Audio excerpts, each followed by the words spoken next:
big 26 and all those brain rot games would finally fall off. Well, I was wrong, because there's a new game that's absolutely dominating the Roblox charts. Escapes Tsunami for brain rots. Yeah, you heard me correctly, more brain rots. But what if, hear me out, okay? What if we keep the same gameplay loop and style, but with no brain rots? I bet all the iPad kids just left. But if I'm gonna make a Tsunami game, I want to give myself a challenge. I'm going to speedrun this entire game and see how fast I can put out a Roblox game and see if it goes viral. And let me tell you that you're not gonna expect the results. So we have an idea for the game, but what am I gonna switch out for brain rots? Bro, whatever you're thinking right now, it's garbage. I got a banger idea. Okay, that was kind of harsh, but what's the big idea? Remember the last game you made? You mean steal a noob? Yeah, you should make Escape the Tsunami for noobs. Right, if you really think I want to use this, wait, that's actually not a bad idea. So now that we have the game idea, let's just stop horsing around and let's get locked in. For this game, I need to complete all these tasks, and each one is more important for this game to go viral. Let's just start off with task 1, which is definitely my favorite thing to do in Roblox Studio, and that is building a map. Yeah, that was a joke, by the way. So there are 3 important parts for this map in this game. First, an area where the plots can spawn. Second, a place for the shops. And lastly, a place for noobs to spawn and the waves can spawn, with trenches for players to hide and let the waves pass. But first off, let's start with the outline. I wanted to give this map a fresh look, so I made the map a little bit bigger and wanted the plots in a different order instead of having them in just a straight line. Instead of using the studs, I used the grid look again, just like my last game. Also, just like the subscribe button is still red and you haven't pressed it yet, still only 1.3% of you guys that watch my videos are actually subscribed. But anyways, making these trenches was very annoying and tedious, but at the very end, it looked alright. I bet it will look better with color though, and with some cool editing tricks, it now looks amazing. Bro, that looks mid, bro. For the walls, I definitely did not copy and paste some borders from my last game. And at the very front of the map, I had an idea to switch it up and add in some rocks. But honestly, this looks horrible. But right now, this works. And just in about 45 minutes, I now have a map that doesn't look that bad. For this next task, we actually need to make an actual game. Bro, you're not gonna believe this. Right, I'm in the middle of making a game. Trust me, you're gonna wanna see this. Okay, what do you got? Wait, where did you get this? Shh, don't tell anyone.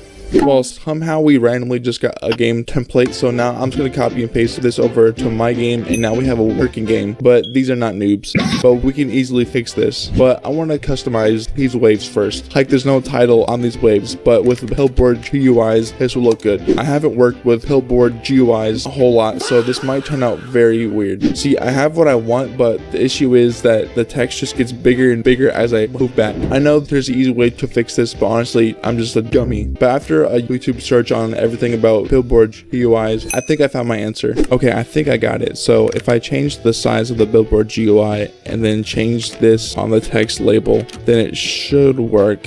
Yes, let's go. Alright, there we go. Now this is looking a lot better. Next, we just gotta work on these waves. I changed the waves so they have a brighter and more contrasty look to them, like any modern Roblox game in 2026. Now that these waves look good and are clean, let's change up these bases. I don't know if it's just me, but whenever I play the game, the bases just feel a little small and seem a bit too crowded, but I got a way to fix that. I found the base template in replicated storage and I dragged it into the workspace. Now watch this very carefully. I press 3 on my keyboard and then I scale it up and boom, we now have a bigger base. And also I made the slots look better because me personally, these just do not look good. This next task is the most important task there is in this game, and that is adding noobs. But before we add in these noobs, we have to understand how they spawn. In between the trenches, we add a part and rename that part to whatever rarity that we want it to be. And that goes for every rarity that there is. And then only that rarity will spawn on that part. And then after that, we add another part for the whole map that's called the collect zone. That means whenever the player is in the collect zone, they can collect their noobs. And when they step out of it, they have escaped with their noob. And now that we got the boring part out of the way, we can now add these noobs into the module. And there's a lot of them.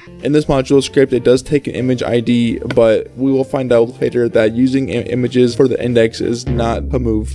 Once all these noobs were added in, I got rid of most of the rocks at the back of the map because it was low-key killing me to look at it. Now there There we go. That looks a lot better. After I decided to give the shops a little upgrade and make it a little more unique. Remember earlier when I was adding the noobs and the script took image IDs? Well, I took the time and took the screenshots of all the noobs that were there. I got rid of the background in Photoshop. I exported them, uploaded them onto Roblox, copied them over and pasted them into the script just for them to look like this.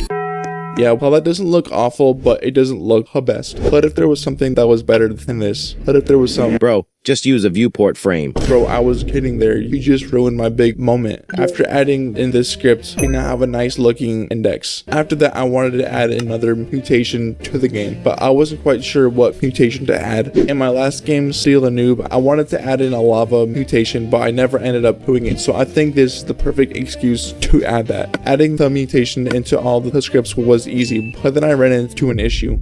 Wait, why is this not updating? I clearly put everything I needed to put into the module scripts, but for some reason it's just not updating. Yeah, I spent a good few minutes trying to figure this out, why this wasn't working until, oh, I need to change this text button. Yeah, sometimes I wonder about myself. Anyway, after getting a nice gradient and adding it to the script, this actually looks really good. But after playing the game a little bit, I realized that the map feels a little bit too crowded and too tight. So I made the map bigger by moving the barriers and making the place bigger. But if we're gonna make the map bigger, then we also need to make these waves bigger, because otherwise it will look like this, and yeah, that does not look good. After a couple tries and failing at this, Don't worry, bro. I got this. Bro, what? I was about to do that. There you go, bro.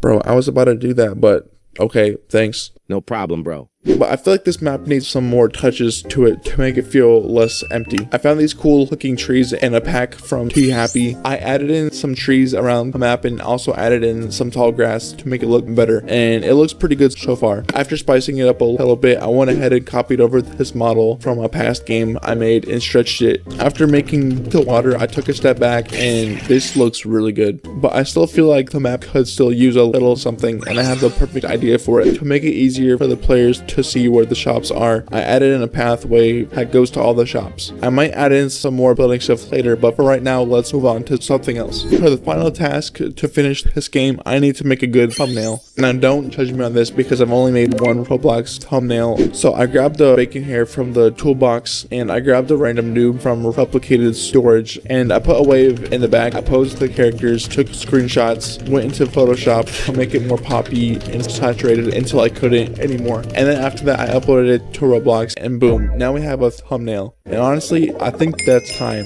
I think I officially have completed my game. If you want to join this game, it will be in the first link in the description. But honestly, making this game was really fun. Even though I was trying my best to get this game done as fast as possible, it was still fun to see what I can do in a short amount of time. If you did enjoy this video, be sure to hit that like button. And if you want, I do have a Discord server in the description.